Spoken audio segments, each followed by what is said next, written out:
Buenas noches. ¿Alguna vez te vas a jubilar?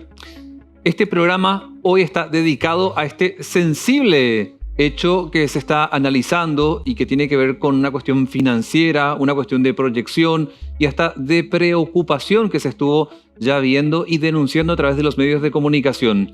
Tema jubilación a través de IPS. Esta noche queremos encararlo con alguien que conoce y muy bien, por eso en Voces lo hemos invitado para que podamos hablar a fondo durante esta una hora de lo que tiene que ver como implicancias, como consecuencias y los proyectos que se están ya avisorando para intentar salvar lo que es el fondo jubilatorio.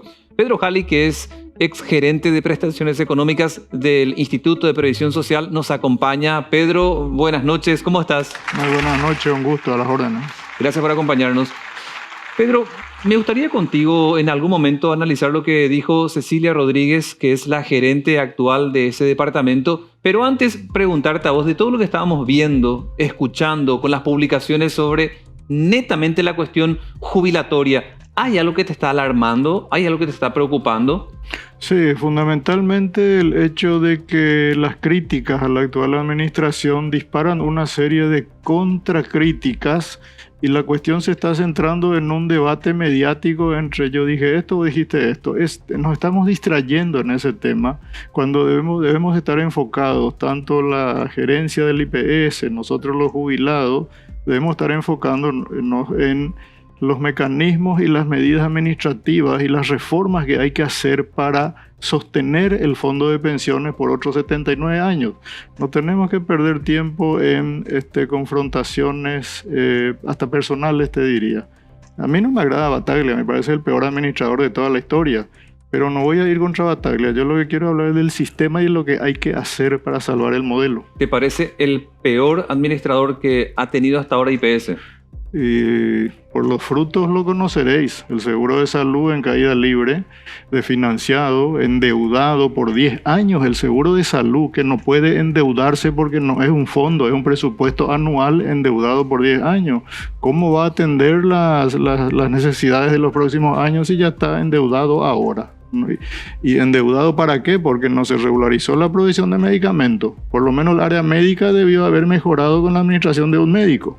El área de pensiones ahora también da señales de alarma que, aún a riesgo de que nos llamen alarmistas, porque nosotros somos los alarmistas, pero cuando hablo de tu jubilación y de tu derecho a una expectativa, voy a ser mante alarmista porque estoy hablando de mi hijo, de tu hijo y de todos los compatriotas. Mira, Pedro, en mi caso, yo tengo 41 años. En algún momento me voy a jubilar. Y mucha gente que está viendo a esta hora de la noche del programa también estará pensando, yo me voy a jubilar alguna vez.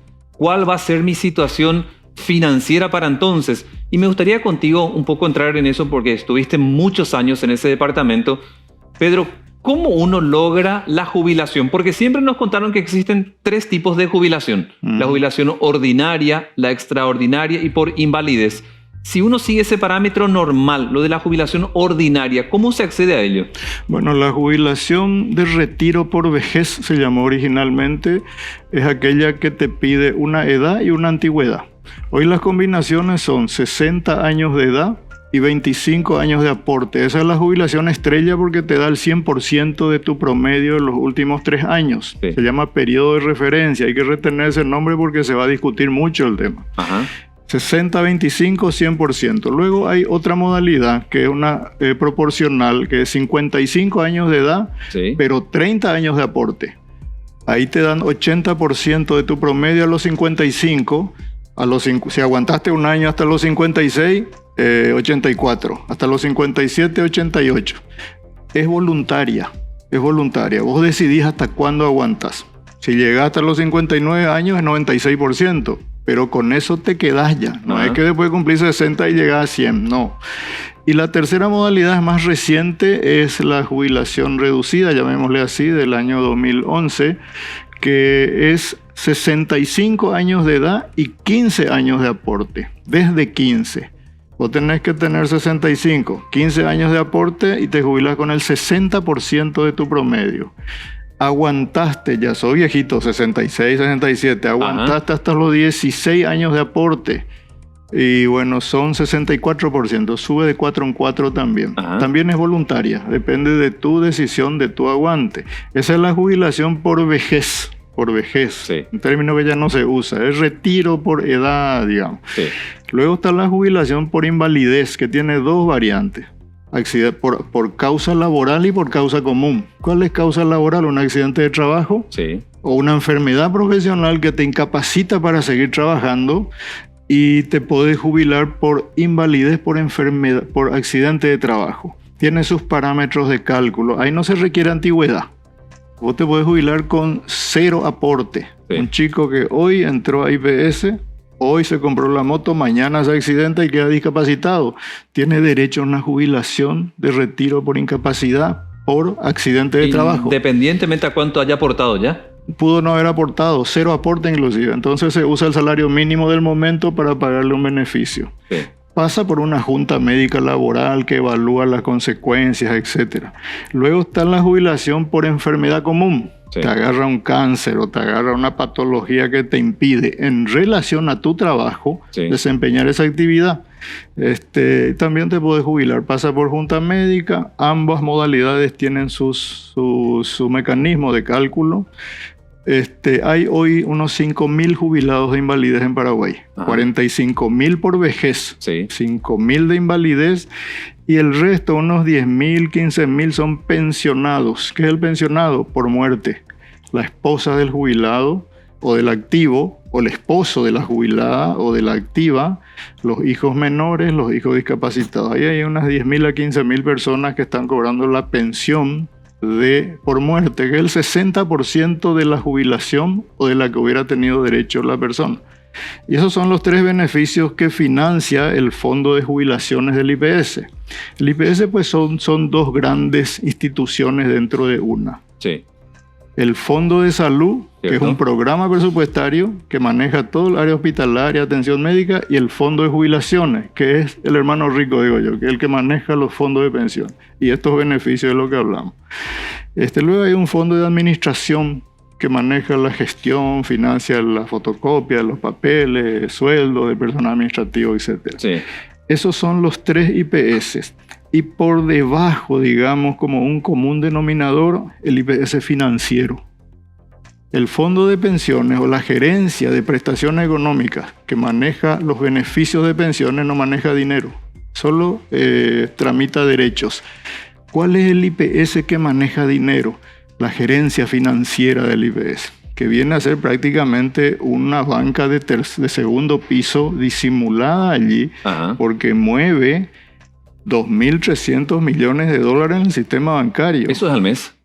Ese es el total de las reservas técnicas del IPS. Ajá. Al mes vence un CDA, se vuelve a colocar, se hace vía concursos públicos. O sea, es bastante transparente el tema de mover plata o colocar dinero en el sistema bancario y financiero nacional. Sí.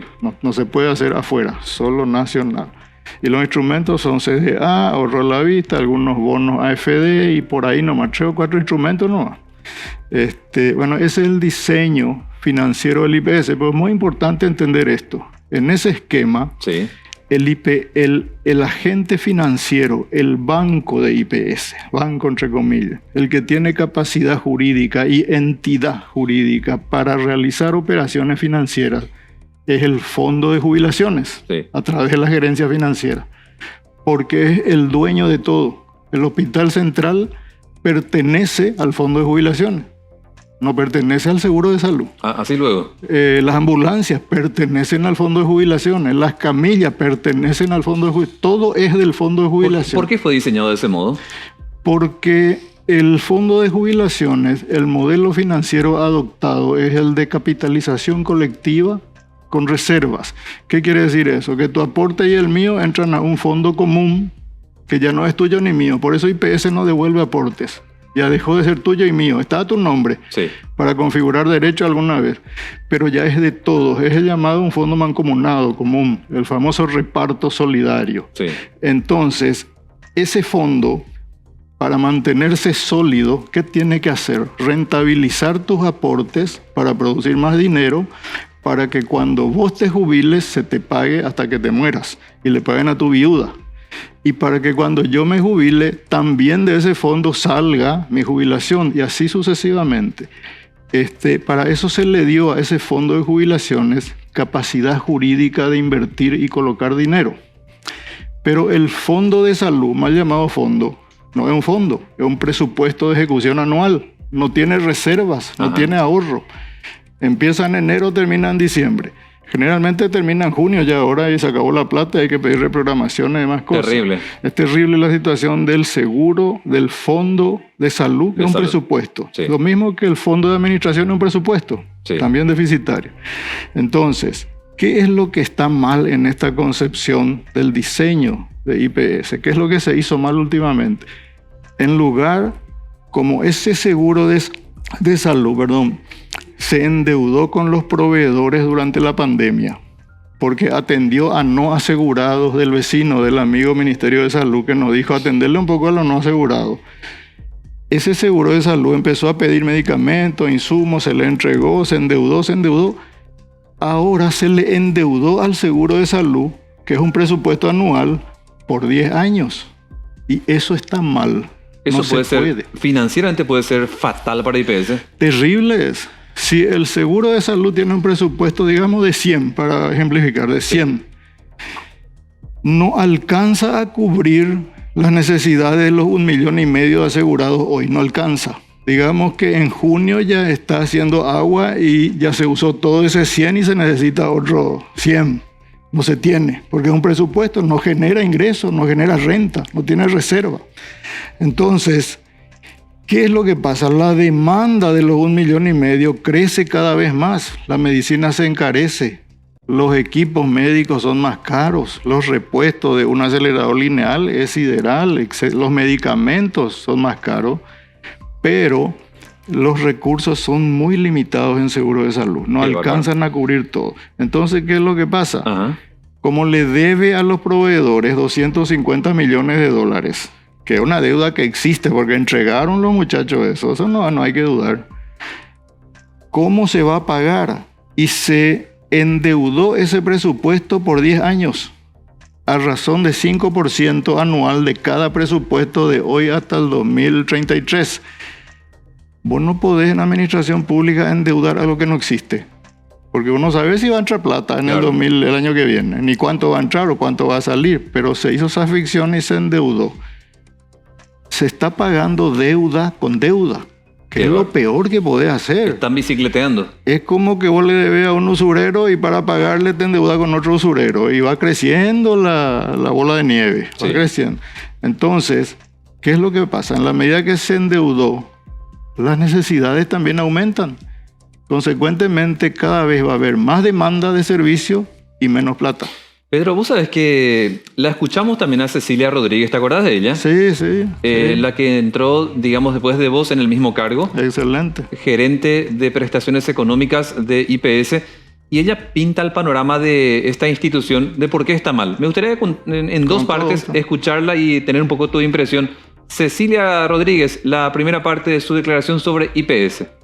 Recordemos que en enero nosotros hacemos un reajuste para todos los jubilados y pensionados y ese reajuste corresponde al IPC del año anterior. En el 2020 tuvimos un IPC de 2.8%. En el 2021 fue del 2.2%. O sea, eran inflaciones sumamente bajas y saltamos a una inflación del 6.8 en el 2022, que hizo que generara unos gastos muy importantes por el aumento de las jubilaciones y pensiones. Se da nuevamente un déficit de 25 millones de dólares. A hoy, que nosotros desde enero hasta abril tenemos un déficit de 41.000 millones de guaraníes, tenemos un acumulado total desde el 2020 hasta el 2023 de 56 millones de dólares. El déficit que se tiene, eso se está cubriendo con las rentas de propiedad. Son las ganancias de las reservas, montos por los alquileres, por préstamos, por depósitos, por títulos y valores, etc. ¿Qué pasaba si es que nosotros, por ejemplo, teníamos un IPC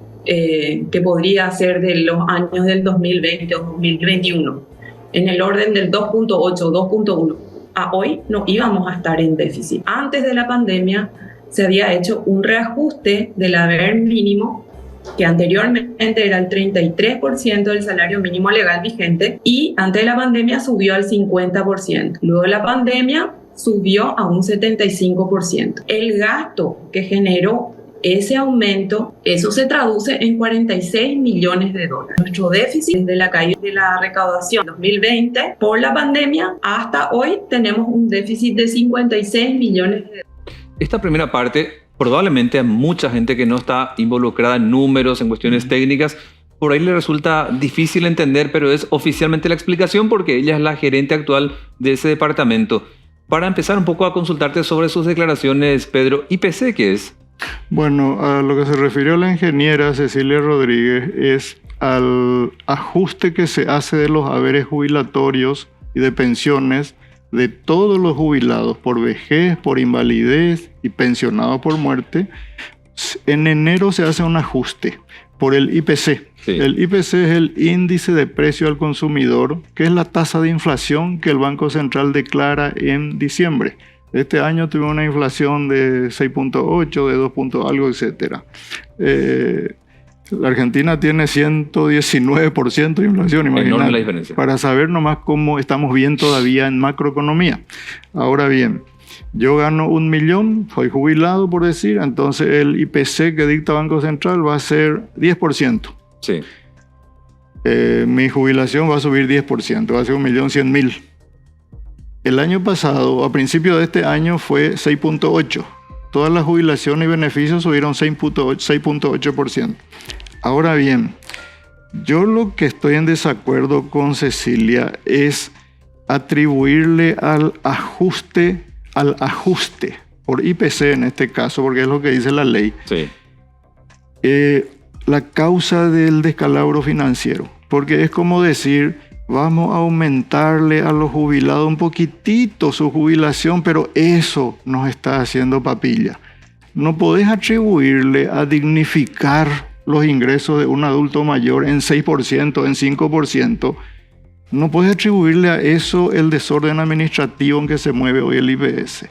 Es más, nosotros creemos, y siempre he trabajado en eso como gerente ya con las asociaciones de jubilados, en un método de cálculo que tenga el IPC como piso del ajuste jubilatorio, de manera que el jubilado sí conserve el valor adquisitivo de su dinero. Porque hoy te jubilás hoy con 1 millón, a los 5 años tu 1 millón vale 50.000 guaraníes, no pagas nada. Entonces, ¿qué hace el jubilado? Termina endeudándose con el propio IPS otra vez y después termina pidiendo suspensión de cuota y demás cosas, un desastre social. No podés atribuirle al mecanismo de ajuste por IPC el desorden administrativo, presupuestario y financiero en que hoy está IPS. No podés. Tampoco podés atribuirle ese descalabro a que vos hayas fijado un haber jubilatorio mínimo. ¿Qué es eso? Hay un salario mínimo para el activo. Sí. Nadie vive con menos, entre comillas, nadie vive con menos de 2.550.307, creo que el mínimo vital se llama, vital. El jubilado, por el sistema de cálculo que tiene IPS desde 1950, puede jubilarse con 50.000 guaraníes, 30.000 guaraníes, 300.000, 1 millón de guaraníes. Sí. No es digno un adulto mayor con ese tipo de ingresos para vivir 25 años después de jubilarse, porque se vive entre 20 y 25 y ahora después de los 60. Sí. No es digno. El producto de un sistema de pensiones es el ser humano. Entonces trata de que tu ser humano llamado jubilado tenga dignidad en su tercera edad. Salvo que vos te jubiles con 100 millones de guaraníes, pero no existe eso, no existe. Entonces, vos tenés que tratar de darle a esos 12.000 o 14.000 jubilados que estaban en la indigencia, jubilados de la institución financiera más poderosa del país llamada IPS, había jubilados que estaban en la indigencia ganando 33% de un salario mínimo, era 1 millón algo, entonces ganaban 300.000 guaraníes.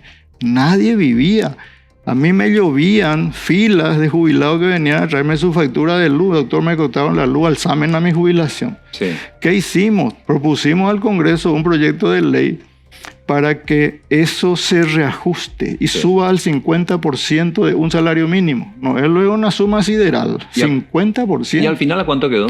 Al final quedó en 75% de un salario mínimo. Ajá. Nuestra idea era equiparar con el salario mínimo, porque creemos que por eso se llama salario mínimo vital. Es lo que paga el tomate, el pan, el remedio básico de un ciudadano paraguayo que trabaja. Sí. Imagínate a alguien que ya no trabaja. Entonces, por lo menos quedó un 75% de un salario mínimo. Eso se quiere reducir ahora otra vez a 33%. O sea, volver a mandar a los jubilados que ahora lleguen a la jubilación a la indigencia. Y no es esa la finalidad de un seguro social. El producto es un ser humano llamado jubilado y debe tener dignidad, suficiencia, debe vivir bien. Y lo digo con todas las letras. Debe ser un ciudadano de oro, hay que mimarlo, cuidarlo. Entonces, no podés atribuirle a ese tipo de reivindicaciones humanas y sociales el desorden administrativo. Hay que ir a la causa de ese desorden. Pedro, en la siguiente nota, con Cecilia Rodríguez, ya plantea la reforma del régimen jubilatorio. Ella en alguna parte hace una explicación de que para jubilarte hoy se tienen en cuenta tus últimos 3 años de aporte y habla de un eventual cambio. Quiero que la escuches, por favor, y que opinemos sobre el punto. A ver lo que decía Rodríguez. La jubilación proporcional. Una persona que tiene 65 años de edad y 15 años de aporte y suponemos que aporta el salario mínimo legal vigente. Esa persona tiene derecho a jubilarse y su tasa de sustitución va a ser el 60% del promedio de los últimos 36 meses. Esa persona estaría cobrando el 60% del salario mínimo legal vigente. Pero hoy nosotros tenemos de que la jubilación mínima es el 75%, entonces ya automáticamente estamos otorgando 15% de más. Eso hizo que se haya aumentado bastante las concesiones de jubilaciones proporcionales de 15-65, porque obviamente eso es bastante atractivo. Tratar de aumentar el periodo a ser calculado para la jubilación, que no sean más los últimos 3 años, sino tratar de tomar por lo menos los últimos 10 o los mejores 10, de manera a que nuestra recaudación sea realmente palpable y que obviamente cada persona que se jubile pueda tener un monto representativo de acuerdo a los aportes que realizó en su vida. Lo que decía Cecilia Rodríguez, la gerente de prestaciones económicas del IPS. Hoy, Pedro, si te jubilás, se tiene en cuenta como promedio los últimos 3 años de aporte. Pero lo que plantea Cecilia es, con lo que se va estudiando a veces en el Congreso y otras instancias, es que se pueda ampliar como promedio a los últimos 10 años. ¿Vos estás de acuerdo con eso? Y mira, la recomendación actuarial es que eso se haga. Y lo dijeron ya en el 2000. Hace 23 años ya nos están recomendando eso. Y yo estoy de acuerdo por diversas razones. Fundamentalmente, si vos tomás solamente los últimos 36 meses de salarios imponibles de una persona para establecer su promedio jubilatorio, ¿qué ocurre en la realidad? Que los muchachos aportan durante 25 años se necesita, aportan durante 22 años como obreros, salario mínimo. Sí. Y los últimos 3 años, jefe, vamos a que figure el real. O vamos a simular que gano 10 millones. Pedro, permíteme interrumpirte porque te quiero preguntar. Hoy lo estábamos hablando con otro periodista sobre el tema y vos estuviste adentro. Sí. Y me gustaría que me cuentes si eso es un mito o es una realidad. 22 años la perrada aportando un monto X. Pero cuando ven la calculadora que para jubilarse le quedan 3 años, llega a acordar con el patrón, con el jefe, che, de mi salario mínimo, alzame a 10 millones de guaraníes para que cuando yo me jubile, la jubilación, como se promedia los 3 últimos años, sea interesante. ¿Eso es un mito o una realidad? No, es una realidad. El 70% de la masa aportante al IPS, hoy estamos en 750.000 cotizantes, el 70% subdeclara el 80% de su vida laboral. Y el 20%, jefe, vamos a simular guau que gano tanto porque su promedio. Claro. O, jefe, vamos a sincerar mi planilla porque toda su vida subdeclaró. Esa es una realidad y dispara o produce efectos contra el propio trabajador porque entra en un sumario, a veces le anulan los aportes, a veces se jubila por menos, en fin. Entonces, ¿cómo atacar eso? Y una de las soluciones es precisamente esta, que la hizo el Uruguay, extender de 3 años a 10 años. ¿Cuál es la idea? Que que por lo menos no te van, con perdón de la palabra, no te van a engañar tanto. Por 3 años es fácil engañarte, Pero 10 tanto, años ya. pero tanto alzan, Pedro. Sacame un poco esa duda. Alzan. Ponele que yo estoy ganando, no sé, 3 salarios mínimos, con suerte. Y llega mi etapa para jubilarme y acordamos en eso que decir, engañar la IPS Sí. para que se me incremente, no sé, a 10 salarios mínimos, a 5 salarios mínimos. O sea, es una realidad que ya la pudiste comprobar seguramente estando en IPS, pero ¿tanto le incrementan a esa persona para que cuando se jubile sea interesante su monto de jubilación? Claro que sí. La mecánica es la simulación. Yo gano nomás luego poco. Pero como ya entro en los 3, pido, yo voy a pagar, alzamen a 10, yo voy a pagar la diferencia porcentual. Yo voy a pagar. Estoy como construyendo mi jubilación. Es muy fuerte eso, Pedro. No, es una realidad, no hay que... Ahora, ¿cómo solucionar eso? Una de las alternativas recomendadas por los actuarios es lo que dijo Cecilia, de llevar de 3 años a 10 o 15 años, para que nadie te joda tanto, con perdón de la palabra. Que nadie te joda tanto para colmo. Tiempo, no que no me jodan, que 3 años me joden, pero 10 años que a lo mejor ya no me joden tanto. El Uruguay toma, o los 10 años, toma 120 meses, o toma los 120 mejores salarios de toda tu vida laboral. Porque a lo mejor hay gente que entró ganando bien y después fue hacia abajo. Ajá. Entonces se toman los mejores salarios de toda tu historia laboral. Pero la solución no viene por allí, menos ahora. Plantear eso ahora, en este momento, no es oportuno, no es pertinente porque además se tiene que dar en el marco de otras reformas paramétricas más importantes, la edad de retiro que tenemos que discutir, y de otras reformas estructurales más importantes todavía, la gobernanza de IPS, la diversificación de las inversiones, la descentralización de salud, etc. La verdadera solución para esa simulación es trabajar en redes. Esa persona que dice ganar salario mínimo también existe para el Ministerio de Trabajo, también existe para el fisco, también existe para para su municipalidad. Ajá. Pero no compartimos datos de manera a saber que Juancito Pérez me está engañando con su declaración, de manera a decirle, señor cotizante, sincerana tu aporte, porque no vas a poder hacer la trampa porque yo ya sé que te estamos controlando, cruzando datos. ¿Qué pasa? Que Hacienda no transfiere información a IPS. Ministerio de Industria no transfiere información. No existe esa base de datos. ¿Por qué no hay una interconexión de información? Entiendo que IPS es totalmente casi como una empresa privada. Es privado. Entiendo, ¿verdad? Sí. Pero ¿por qué no puede ligarse la información de tal modo a transparentarlo? Y mira, te pongo el ejemplo del Ministerio de Hacienda, que en su momento se firmaron convenios para atacar este tema, la subdeclaración.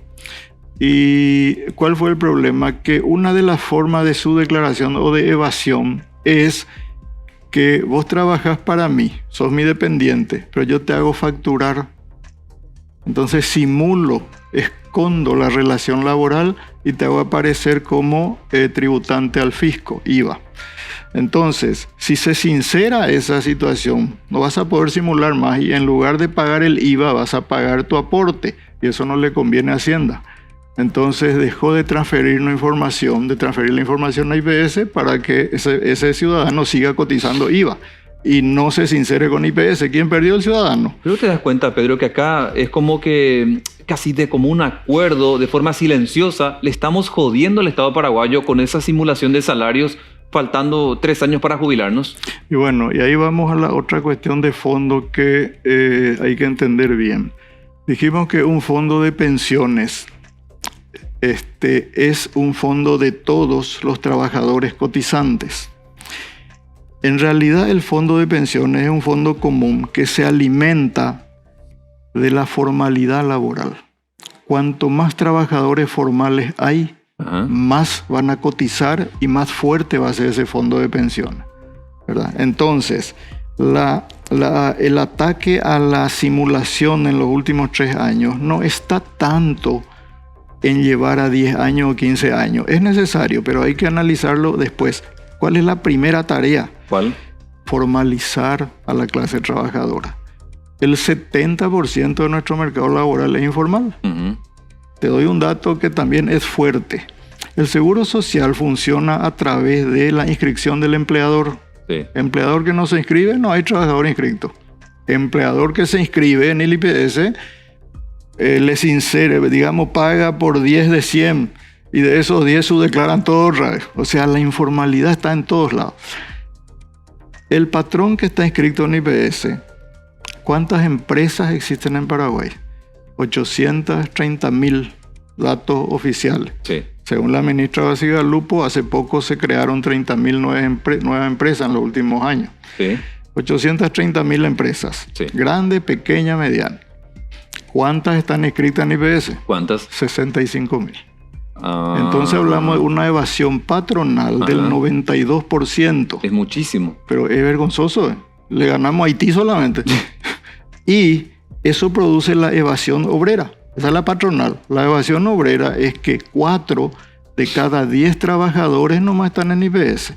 Si nosotros logramos revertir esos números y logramos que el sector patronal, la mitad aunque sea, se inscriba en IPS, pasemos a 50% inscritos en IPS, hablaremos de 400.000 empleadores inscritos, sí, que bien o mal tendrán que inscribir a sus trabajadores. Pasaremos de 40% de inscripción a 80% de inscripción. ¿Esa sería una salida para salvar la caja jubilatoria, el fondo jubilatorio? Eso es lo que tiene que hacer Peña. Eso es lo que tiene que hacer el gobierno entrante, formalización laboral. Vos no podés tener un sistema previsional sano en una economía laboral enferma de informalidad. No podés. Tenés que trabajar en la causa, que es la informalidad laboral, atacando esos dos factores que te señalé.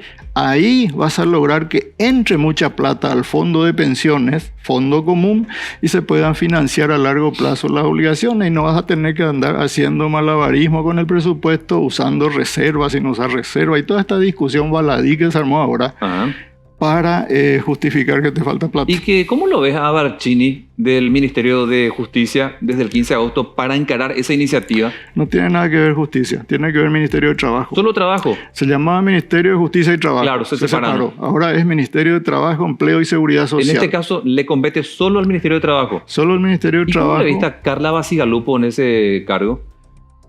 Y es una señora muy eficiente, pero no creo que, no Carla Bacigalupo, no el ministerio, el Estado paraguayo en los últimos 5 años no logró atacar con eficiencia la informalidad laboral, así como a su primo hermano el contrabando, que son los dos grandes cánceres que nos están matando y que se retroalimentan. Sí. No se logró. La informalidad laboral es no sé cómo te diría en términos médicos, el cáncer que está haciendo metástasis en todas las instituciones y también en IPS. IPS, para salir del paso ahora, dice, vamos a extender de 3 años a 10 años. Yo estoy de acuerdo en eso. ¿Estás de acuerdo en eso? Pero sí, no ahora. No ahora. Esa es una medida útil, pertinente en un mercado laboral mayoritariamente formal. El nuestro es más informal. Claro, voy a poner una curita en un enfermo de cáncer. No, vamos a atacar el cáncer de fondo. Pero ¿cuánto si se llegara a aplicar eso, Pedro, cuánto te puede dar de respiro para IPS, digo? No, yo estimo que van a haber otras formas de simular incrementos salariales en los últimos 10 años. Va a haber gente que, como ya se hace luego, que aparece otro empleador. No es solamente sinceramen a mi salario o alzame, sino que aparecen empleados en patrones colaterales. Yo trabajo en la empresa A y en los últimos 3 años aparezco, había sido en la empresa B, C también. Y como todo suma para el promedio, entonces siempre van a haber tretas. Qué bárbaro. Siempre. Pero todo eso, que aparezca empresa fantasma como nuevo empleador en los últimos 3 años, ¿cuál es la causa? La informalidad. No hay control, no compartimos datos. Las instituciones somos celosas de nuestros datos y miramos nuestro árbol y no la isla. Te quiero preguntar también, Pedro, ¿cuál es tu opinión y qué te parece que podría resultar si se propone de nuevo aquello de ampliar, ya no esto del promedio de los aportes para jubilarse, sino ampliar los años de trabajo para acceder a la jubilación? Ejemplo, hoy a 60, 65 años, ¿qué pasa si te dicen... Tenemos que generar un respiro. Ampliemos a 10 o 5 años más para acceder a la jubilación? ¿Cuál es tu punto sobre ello? No estoy de acuerdo completamente. Hay que mirar lo que pasó en Francia, que es una economía mucho más fuerte y formal que la nuestra. Quisieron alzar 3 puntos nomás la edad de retiro. Y casi tuvieron otra Bastilla nueva. Ese es un tema social que genera demasiado estrés y hay que instalarlo en un momento político, en un momento de economía muy sólido. No ahora, en que campea la informalidad y en que hay poca educación también en el tema. Es cierto, la edad de retiro es hoy 60 años, igual que en 1950. Ajá. La expectativa de vida en 1950 era 58 años. Con mucha picardía el legislador dijo, te jubilás a los 60, pero vas a vivir poquito. Entonces, en la ecuación financiera de un sistema de pensiones siempre es negocio que aportes mucho y pagues poco. Ajá. Hoy te jubilás a los 60, pero viví hasta los 80. Entonces la ecuación ya no está tan bien y el gasto es mucho más que el ingreso. ¿Y lo que ponía de ejemplo Cecilia, los 65 años para quiénes? Esa es una modalidad que existe, se llama la jubilación 65-15, que te puedo explicar, pero antes no quiero que quede botando la idea de que alguien quiere alzar la edad de retiro. Yo no quiero alzar la edad de retiro. No creo luego en que el momento del retiro responda a un número, a una edad, a un número. Yo creo que el momento del retiro responde a una situación de capacidad laboral. Hay médicos brillantes en el Hospital Central, sí, cirujanos, neurocirujanos, conozco varios casos, que me dijeron, doctor, yo quiero seguir, me siento útil, estoy en el máximo de potencial científico, pero la ley dice 60 años y le jubilamos y le reemplazamos con un residente, sin hablar mal de los residentes. Claro. ¿Quién pierde? Entonces, si esa persona quiere que siga hasta los 70 también, pero depende de él, de su capacidad laboral, no decir 60 sos viejo, te vas. ¿Y qué tenés? 750.000 adultos mayores de 60 años en Paraguay que pesan sobre la economía total, que terminan en ollas populares, empolladas o pidiendo contribuciones a Tecoporá, Tecoyoyá, etcétera, que pagamos todo otra vez nosotros. Ajá. Entonces, la edad de retiro para mí no es una edad, es un conjunto de circunstancias que hacen al agotamiento de la capacidad laboral de la persona y a su voluntad de seguir o no seguir. Ahora bien, lo que me había consultado es el tema de 65 años de edad para la jubilación, claro, como decía Cecilia. Corría el año 2007 más o menos cuando fuimos a la zona del Guairá con un presidente, el doctor Yusit en aquel momento. Ajá. Excelente persona, gran amigo. Y se nos acercó te cuento para que sepas cómo nacen las leyes. Ajá. Se nos acercó una señora viejita, y nos trajo la boleta de aporte de su marido, más viejo que ella. Esa boleta se desmenuzaba todo y me dijo, Xemena Gomba, por 40 años. Oye, jubilase. Miramos el registro y tenía 10 años de aporte. ¿Por qué? Porque durante 40 años no aportaron por él, 10 nomás pagaron, sí, 30 nada. Entonces, ¿qué tenés? Un anciano adulto mayor en la indigencia total. Ahí nació la posibilidad de crear una jubilación para esos casos, es decir, personas que con 10 o 15 años de aporte y mucha edad, no le estás dando nada. Algo tenés que retribuirle por tantos años de trabajo. No lo de aporte, pues le comieron todo su aporte, la azucarera. Sí. Y bueno, y nació la jubilación 65 de edad y 10 años de aporte era la propuesta que fue al Senado. Y recuerdo que el senador Carrizosa alzó a 15, 65-15. Ajá. Salió esa ley.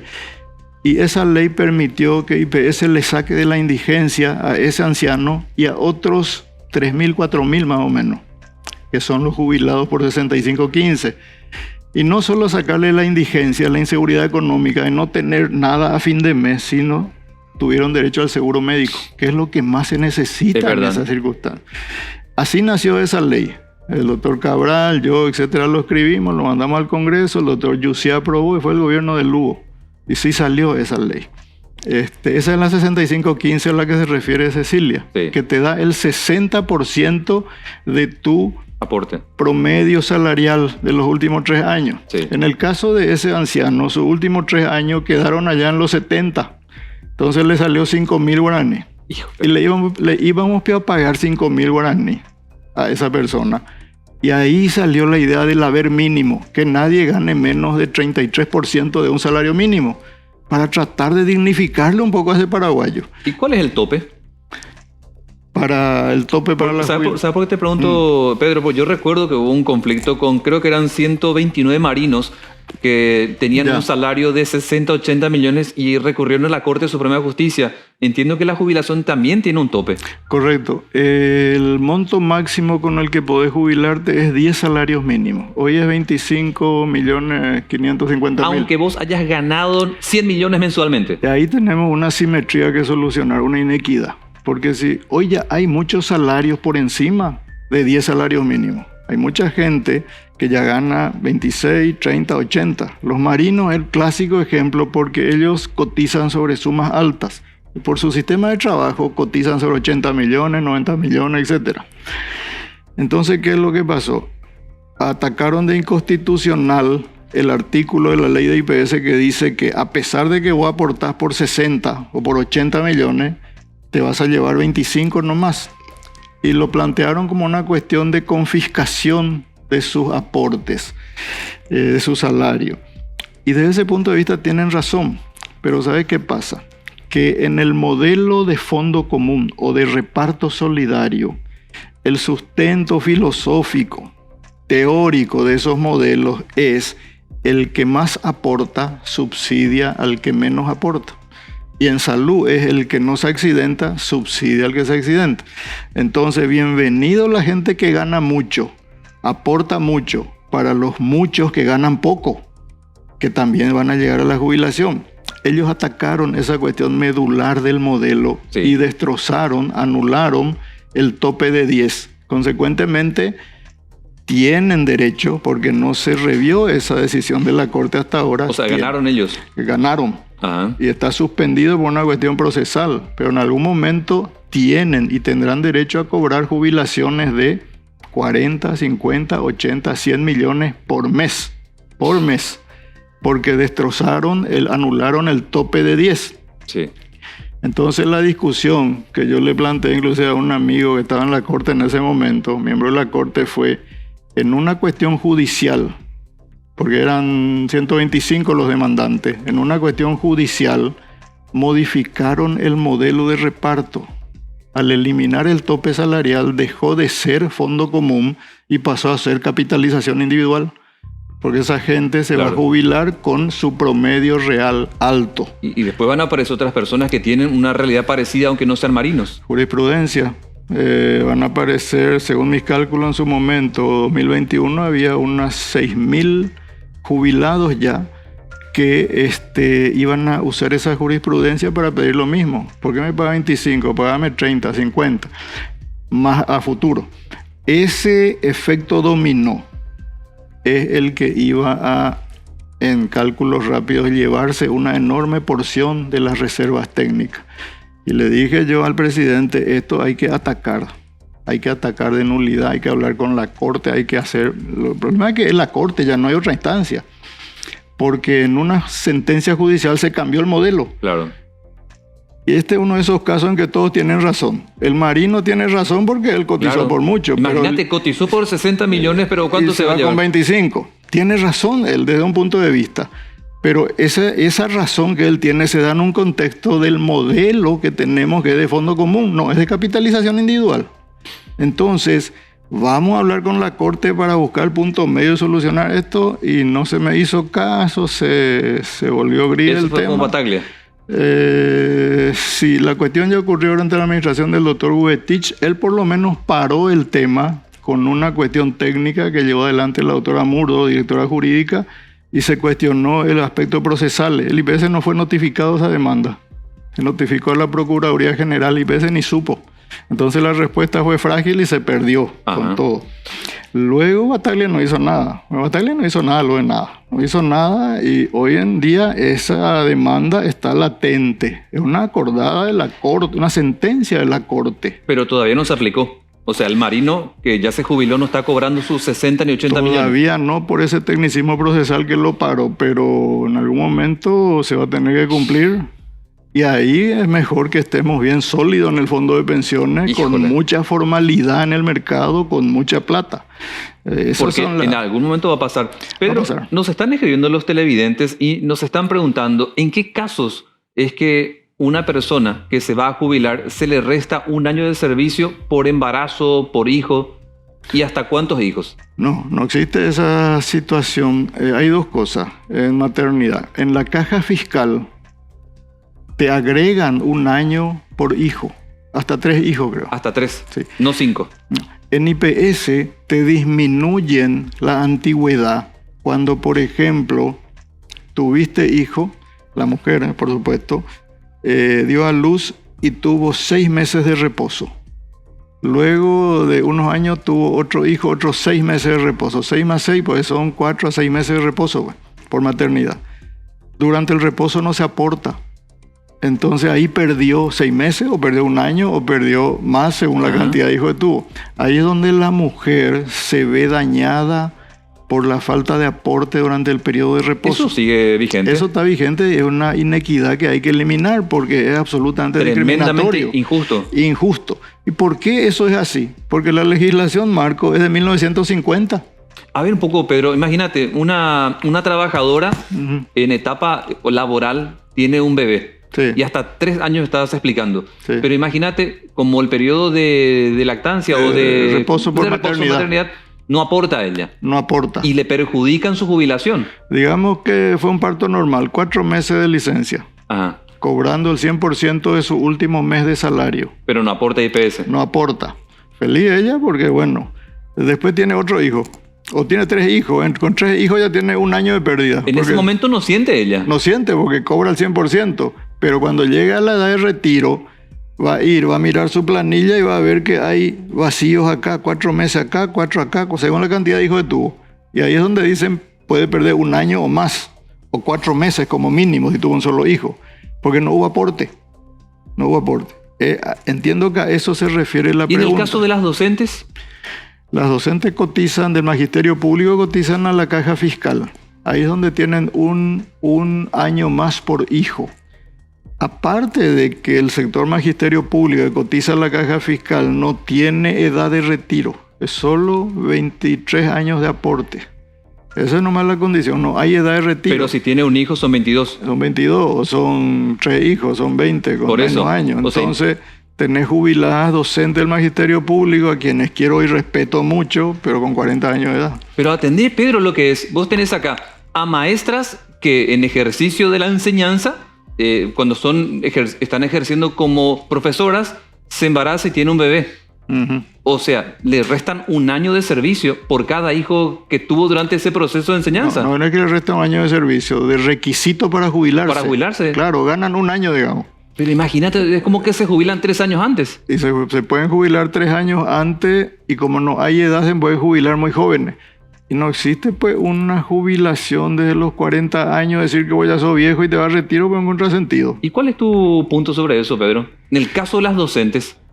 Y mira, yo creo que la caja fiscal, que es la caja donde ocurre este problema, tiene que entrar en una...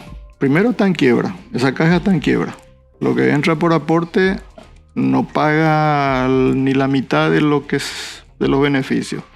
El programa Magisterio Público es un programa muy sui generis porque no hay edad de retiro, es solo antigüedad. Ese es uno de los programas. Después está el programa de los militares, el de los policías, que sí tienen edad, etcétera, pero otra vez se mueven en base a las órdenes de retiro de la camada y compañía. Tenés jubilados jóvenes por todos lados. 6 programas de retiro. Magisterio Público, Policía Militar, Función Pública, Magistrados Judiciales, Docentes Universitarios, y no recuerdo qué otro, cada uno disparando para su lado y con jubilaciones a medida de cada interés, más otros 12 programas jubilatorios de clínicos, laboratoristas del sector público, enfermeras. Cada uno en los últimos 10 años construyó su jubilación de acuerdo a sus intereses gremiales, no de acuerdo a parámetros que la ciencia actuarial diga así debes jubilarte. Entonces, ¿qué pasa? La caja fiscal es un desorden, una ensalada rusa que no tiene solución. No tiene solución. Lo dijo el propio ministro Llamosa, a quien yo valoro su coraje, y dijo: en el 2026 se acabó la plata. Espera un poco, en el 2026 se acabó la plata. ¿Y con la proyección crees que se va a cumplir eso? Claro que se va a cumplir, en el 2024 se va a cumplir. Antes, pero no se va a dejar de pagar la jubilación. ¿Por qué? ¿Y cómo se va a sostener entonces? Con tus impuestos. Y ahí pues viene lo malo. ¿Pero para aumentar impuestos o con lo que tenemos? Y no sé si van a aumentar impuestos o van a usar parte de tu impuesto y de mi impuesto que tenía que irse a educación, a salud, a seguridad, se va a ir a pagar jubilaciones. Y eso está mal. De hecho, hoy, gran parte, creo que el 20-30% de las jubilaciones del sector público salen de nuestros impuestos, no salen de aporte. Y en consecuencia, te pregunto entonces, Pedro, en el caso del magisterio del que estás hablando, ¿ahí no sería como salida ampliar los años de ejercicio en la docencia? ¿Como una salida, como respiro? ¿O tampoco va a ser ni siquiera parche? Y queremos otro París 2023. No, se te va a incendiar el país. Te incendian el país. Porque vos tenés, ¿cuánto? 90.000 docentes tenés. Y por ahí están, cerca de 100.000. Y de ahí tendrás seguramente 50.000 o si no un poco más de maestra, porque creo que tenés un número muy alto de mujeres trabajando como docentes. Totalmente. Ahora, aquí tocas un punto que todos sabemos lo que hay que hacer desde el punto de vista técnico. La caja, el Ministerio de Hacienda sabe también que tiene que alzar del 16% al 20% la tasa de aporte del activo. Sabe que hay que extender la edad de retiro, sabe que hay que alzarlo. Pero ¿quién le agarra al toro por las astas? Porque ahí tenés una explosión social, claro, que te va a arrastrar, va a tumbar cualquier gobierno. ¿A tu criterio, ampliar un poco el porcentaje sería también como para motivar a manifestaciones enormes como en Francia? Imagínate, ¿cuánto aportamos los empleados? 9%. ¿Y las empresas cuánto? 16%. Hablamos de IPS. De IPS aportamos 9 nosotros, sí, y 16,5 el empleador. Pero el empleador tiene una trampita. Una trampita. Es víctima también de una trampita. Realmente el empleador aporta 14% sobre la nómina. Sí. Sobre la nómina total. Por eso es que él mismo es propenso a bajar el costo de su nómina, subdeclarando los salarios. Ajá. Paga menos, pues. Sí. Pero el empleador, aparte del 14%, también aporta 2.5 adicional que no se queda en IPS. IPS cobra y le envía a Ministerio de Trabajo para Sinafocal, SNPP, ajá, y a Ministerio de Salud para CENEPA y campañas de erradicación de enfermedades transmitidas por vectores, algo así. O sea, IPS hace de cajero. Hablamos unos $12 millones por mes. Qué bárbaro. Y la cuestión es, si esa plata ya entra, si el empleador que se formalizó ya paga luego eso, ¿por qué esa plata no se queda en IPS para financiar el déficit del programa de salud que no da más?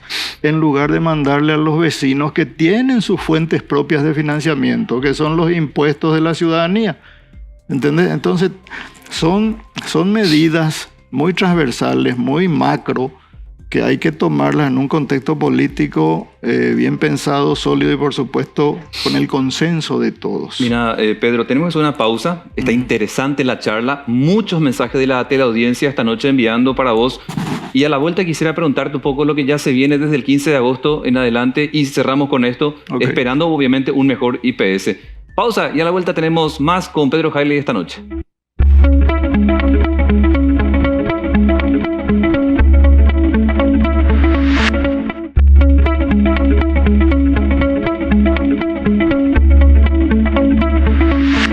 Bueno, entramos en la parte final. Me queda un minuto y medio. Quiero aprovechar contigo, Pedro, para consultarte este tema de las reservas, que tanto se estuvo escribiendo en las redes sociales y la prensa, que se empezó a usar desde el año 2020. ¿Qué puedes decir de eso? En el año 2020, yo propuse al Consejo de Administración prever el pago de los beneficios, pero no con las reservas técnicas, sino con un fondo que está destinado a cubrir los imprevistos. Se llama precisamente fondo de imprevistos, que no es reserva técnica. Ahora se está vendiendo la película que yo autoricé usar las reservas técnicas o pedí.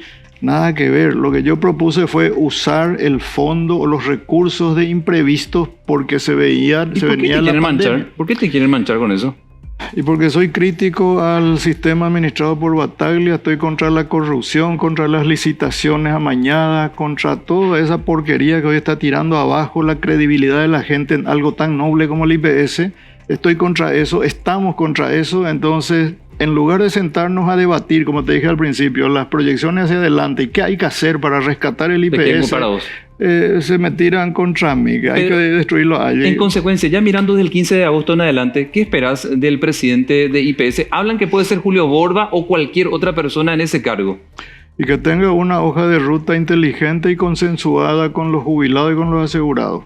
Que no se encierre entre cuatro paredes a tratar de diseñar por sí solo el futuro y menos a tratar de manipular las reservas o el dinero de la gente. ¿Se puede salvar todavía IPS, Pedro? Depende de la gobernanza, depende de quién esté al mando. Si pones al mismo perfil de funcionarios políticos, funcionarios al gobierno de turno, esto se va al mazo en un año. Tenés que poner técnicos. ¿En un año? Claro, en un año.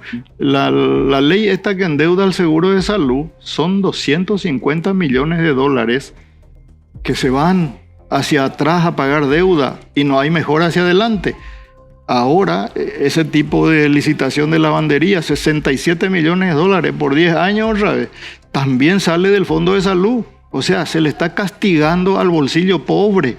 Y hay que buscar alternativas, pero depende de que el presidente Peña sepa poner a técnicos sin techo de vidrio y que tengan el patriotismo de enfrentarse con quien sea para salvar la plata de la gente. Si pone a políticos, estamos fritos.